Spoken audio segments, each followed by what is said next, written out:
दोस्तों आपको ये तो मालूम है कि टिकटॉक अब भारत में बंद हो गया है, जिसकी वजह से चाइना की सरकार परेशान है क्योंकि अब इन्हें भारतीय लोगों का डेटा नहीं मिल पा रहा है और तो और भारत में क्या चल रहा है इसके बारे में भी नहीं पता चल पा रहा। यहाँ सबसे बड़ा सवाल आता है कि आखिर चाइना टिकटॉक की मदद से हमारी पर्सनल डेटा कैसे चुरा लेती थी।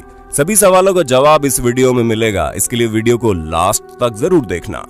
जैसा कि हमने आपको पहले ही बता दिया है कि टिकटॉक समेत 59 चाइनीज ऐप्स को भारत में बैन कर दिया गया है। ऐसे में ये तो हम और आप बहुत अच्छे से जानते हैं कि किस तरह चाइना अपने ऐप्स का इस्तेमाल करके लोगों का डेटा चोरी करता है, जिसका सबसे बड़ा सोर्स उसके वो ऐप्स हैं जो भारी मात्रा में लोगों द्वारा इस्तेमाल किए जाते हैं। और TikTok, SHAREit, UC browser, UC news जैसे ऐप्स इस लिस्ट में सबसे पहले आते हैं जो लोगों का डेटा, उनकी पर्सनल इंफॉर्मेशन चोरी करते हैं। अब जब भारत में ये सभी ऐप्स बंद कर दिए गए हैं तो चीन किसी भी तरह से भारत की जनता के बारे में कुछ भी नहीं जान पाने के कारण पूरी तरह से बौखला गया है।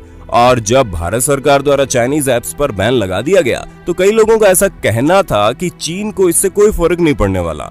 ऐसे में आपको हमारी इस वीडियो में चीन की प्रतिक्रिया देखनी चाहिए कि किस तरह चीन पूरी तरह से पागल हुआ पड़ा है और ये सभी चीजें किस तरह से हो रही है। सबसे पहले जब भारत सरकार ने चीन के ऐप्स को बैन किया तो कई सारे लोगों ने नाराजगी जताई और ये कहने लगे कि इससे क्या होगा, चीन को तो वैसे भी इससे कोई फर्क नहीं पड़ता। और अगर आपका भी ऐसा कुछ मानना है तो हम आपको बता दें, चीन इस खबर को सुनने के बाद पूरी तरह से पागल हुआ पड़ा है। और सिर्फ चीन ही क्यों, ऑस्ट्रेलिया से लेकर अमेरिका तक, ब्रिटेन से लेकर जापान तक हर देश अपने फ्रंट में इस खबर को छाप रहा है और वो ये बता रहा है कि किस तरह सीमा में हो रहे विवाद से भारत ने एक बड़ा फैसला लिया है जो चीन को करारा जवाब देता है। अब जाहिर सी बात है कि जब पूरी दुनिया को ये समझ में आ रहा है कि भारत चीन को जवाब देने में लगा है तो हमारे देश के लोगों को इस बारे में क्यों नहीं समझ में आ रहा। ये बात वाकई बहुत शर्मनाक है।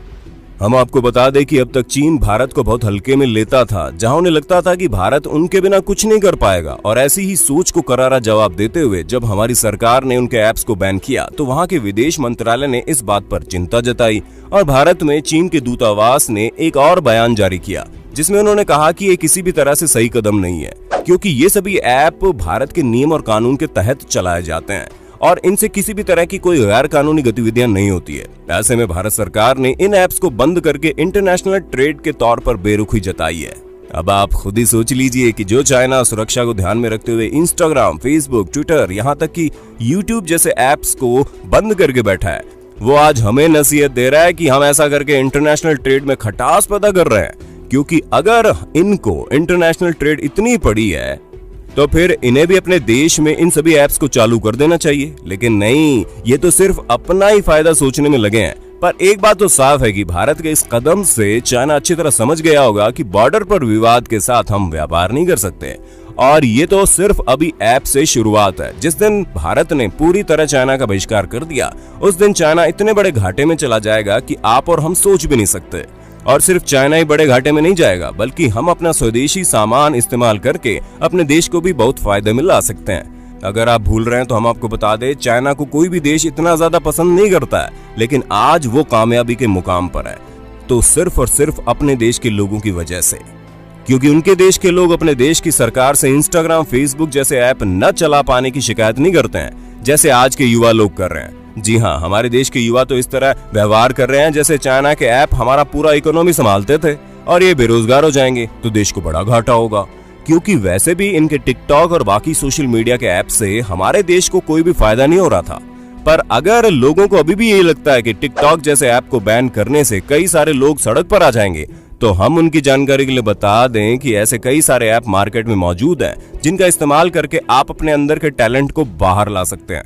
क्योंकि किसी ने सच ही कहा है, अगर टैलेंट है तो उसे बड़े मंच की जरूरत नहीं, गली कूचे में ही अपने टैलेंट को वो शो करके बड़ा स्टार बन सकता है। बाकी ये तो उन लोगों के लिए है जिन्हें सरहद पर बहते खून से ज्यादा जरूरी टिकटॉक पर झूठे आंसू बहाना और कपड़े बदलकर पाउडर उड़ाना लगता है।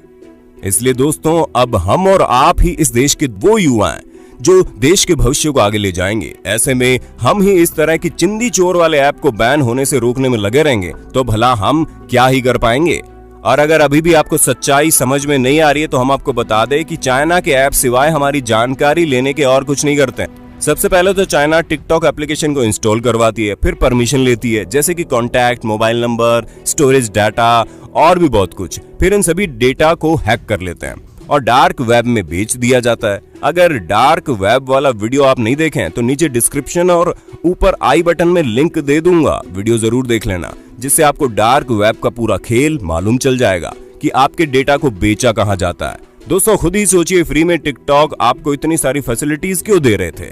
जाहिर सी बात है इसके पीछे इनका कोई ना कोई फायदा है, और फायदा कोई और नहीं बल्कि आप हो।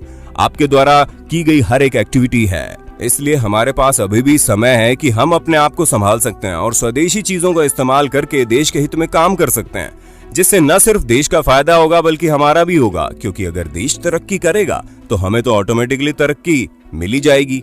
बाकी आपका चीन की इस बौखलाहट के बारे में क्या ख्याल है, हमें कमेंट करके बताइए। और ऐसे इंटरेस्टिंग वीडियो